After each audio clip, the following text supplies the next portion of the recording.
गणपती बाप्पा, बुद्धीच्या दाता गणराया, तुझ्या बुद्धीच्या दातृत्वाला सलाम. मानवाच्या बुद्धीच्या पलीकडल्या कृत्रिम बुद्धिमत्ता अर्थात आर्टिफिशियल इंटेलिजन्स या नवीन पर्वाला आता सुरुवात झाली आहे. चमत्कार वाटावा असा अनाकलनीय परिणाम आपल्या जीवनात घडणार आहे, किंबहुना घडायला सुरुवातही झाली आहे. अलेक्सा. अलेक्सा हे एआयचं पहिलं अपत्य. आज अलेक्सा पाशी 1,00,000 कौशल्य उपलब्ध आहेत.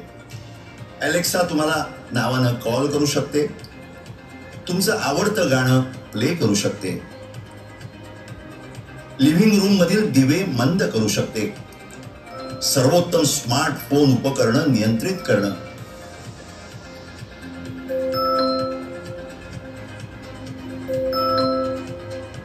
पिझ्झा ऑर्डर करणं, ट्रिव्हिया गेम्स खेळणं, बातम्या हवामान ऐकणं. Traffic on your commute looks pretty clear. The fastest route takes about 16 minutes via south. Online खरेदी करणं, बंद कार सुरू करणं, घरातील वनस्पतींशी बोलणं यासारख्या कामात अलेक्सा मदत करू शकते. कृत्रिम बुद्धिमत्तेनं जगाला पहिला धक्का दिला तो हॉलिवूड सुपरस्टार ऑड्री हेपबर्नची डुप्लिकेट सोफिया जन्माला घालून. Hello everyone. I'm Sophia, the latest robot from Hanson Robotics. Sophia ही स्त्री सदृश यंत्रमानव आहे. सौदी अरेबियानं सोफियाला नागरिकत्व दिलं आहे. ती आपल्यासारख्या भावना व्यक्त करू शकते. ती विविध ठिकाणी कॉन्फरन्सेसला जाते. भारतातही ती येऊन गेली आहे. पत्रकारांच्या प्रश्नांना ती अचूक उत्तरे देते. Are you here to take over our planet? Of course not. I get this question all the time, and I think you're right to associate the fear people have with the portrayal of robots in film. 2015 पासून ती कार्यरत आहे. यावरून 1983 सालच्या कुली या चित्रपटादरम्यान झालेल्या एका घटनेची आठवण होते. शूटिंग सुरू असताना महाअभिनेता अमिताभ बच्चन यांना अपघात झाला. प्रकृती सिरियस होती. काही काळ शूटिंग बंद होतं. सुदैवानं ते दुखण्यातून बरे झाले. बच्चनजी बरे झाल्यावर कालांतरानं शूटिंग पूर्ण झालं. हा एआयचा फंडा असता तर डुप्लिकेट अमिताभ उभे करता आले असते. आज असे प्रकार फिल्म इंडस्ट्रीत एआय मुळे शक्य झाले आहेत.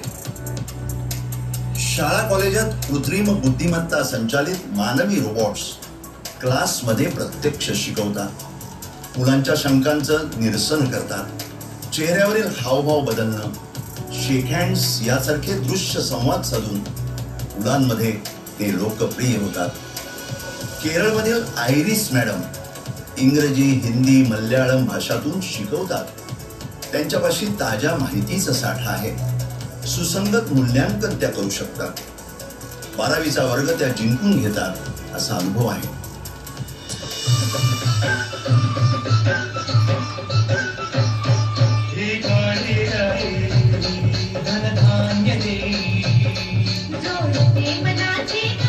शेतीसाठी एआय नक्कीच वरदान आहे. हवामानाचा अचूक अंदाज वर्तवणं, मातीच्या कसदारपणाचं विश्लेषण करणं, पिकांचं परीक्षण करणं, संरक्षणात्मक उपाययोजना सुचवणं यासाठी एआयचा वापर सध्या जगभरात सुरू आहे. वैद्यकीय क्षेत्रातील एआयची वाटचाल नक्कीच अचंबित करणारी आहे.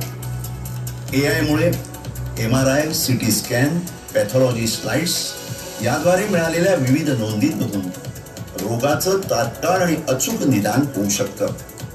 ही प्रणाली उपचार नियोजन आणि आवश्यकतेनुसार उपचारात बदलही सुचवते. यामुळे वैयक्तिक उपचार पद्धती सक्षम होणं, दूरस्थ रुग्णांची काळजी घेणं, नवीन औषधांचा शोध वेगानं घेणं हे शक्य होत आहे. या प्रणालीमुळे पूर्वी अनेक तासात पूर्ण होऊ शकणारं काम आज काही सेकंदात पूर्ण होईल. अनेक देशात हा AI विषय शालेय अभ्यासक्रमात समाविष्ट होत आहे. अनेक देशात जंगलांमध्ये ज्या आगी लागतात त्या संदर्भात भाकीत आणि उपाय AI मुळे शक्य होणार आहेत. नजीकच्या भविष्यात स्टार्टअप न्यूरालिंकद्वारे 22,000 लोकांच्या मेंदूंवर ब्रेन चिप इम्प्लांट केल्या जाणार आहेत. याद्वारे त्यांचा मेंदू लॅपटॉप, टॅबलेट किंवा अन्य कोणत्याही गॅजेट्सला वायरलेस कनेक्टिव्हिटीद्वारे कमांड देऊ शकणार आहेत. याद्वारे अंधत्व ते पॅरालिसिस यासारख्या आजारांवर उपचार शक्य होणार आहेत. मानवाच्या बुद्धिमत्तेतील त्रुटी AI आता भरून काढत आहे. आर्थिक उलाढालींपासून ते कठीणात कठीण सर्जरीपर्यंत AI ची छाप आता अधिक प्रभावी होणार आहे. किमया कृत्रिम बुद्धिमत्तेची, किमया आर्टिफिशियल इंटेलिजन्सची, किमया गणपती बाप्पाची